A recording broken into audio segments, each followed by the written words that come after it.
মাটির কাজ শেষে দুর্গা প্রতিমায় ধান দিয়ে নিখুঁত কারুকাজ ফুটিয়ে তুলেছেন প্রতিমা শিল্পী।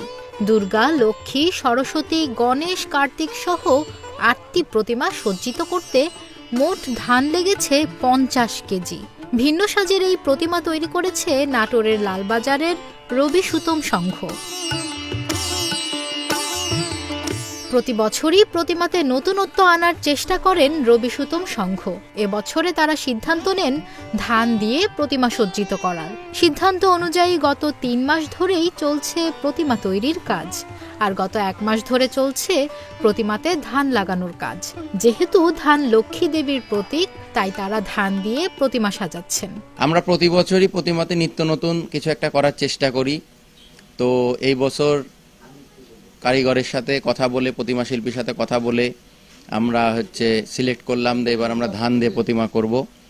গত ৩ মাস আগে আমরা তাকে এই অর্ডারটি দিই এবং সে ৩ মাস যাবত এই কাজটি করছে।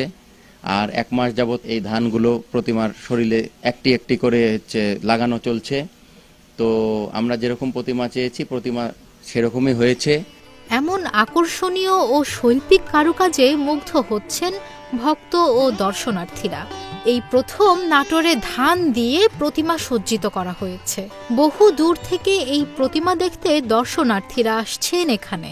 আমি প্রতিমা দেখতে আসছিলাম আমার নাতিক নিয়ে, দেখতে এসে দেখি ধানের প্রতিমা বানাচ্ছে। এত সুন্দর, এরকম ধানের প্রতিমা আমি কাউকে বানাতে দেখিনি। তো সুন্দর ঠাকুর আমি কোনোদিন দেখিনি বাবা। আমার জন্মের পর থেকে অত ঠাকুর দেখতেছি, কিন্তু এরকম ঠাকুর দেখিনি। নাটোরে এই প্রতিমা এই প্রথম, এবং এই প্রতিমা দেখে আমাদের খুবই ভালো লাগছে। বহু দূর দূর থেকে প্রতিমা দেখার জন্য অনেক লোক এখানে আসছে। পরিবারের সকলের সহযোগিতা নিয়ে ৩ মাস আগে থেকে প্রতিমা তৈরি করেছেন বিশ্বজিৎ পাল। আর প্রতিমাতে একটা একটা করে ধান লাগাতে সময় লেগেছে ১ মাস। দিন রাত পরিশ্রম করে প্রতিমাটি তৈরি করেছেন তারা। প্রতিমাটা বাঁশ কাঠাম দিয়ে আস্তে আস্তে আস্তে আস্তে তৈরি করা হয়। তৈরি করার পর মোটামুটি ১ মাস ধান লাগাতে মোটামুটি আমার ১ মাস সময় লাগিছে।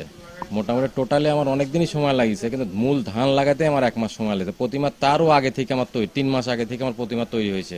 বাবার সাথে এই প্রতিমার একটা একটা করে ধান বসানোর থেকে শুরু করে বাবার সাথে মায়ের চক্ষুদান আর অন্যান্য আনুষঙ্গিক যেসব রংচং বিভিন্ন জিনিস সাজানো গোছানো সব কাজে আমি সাহায্য করেছি।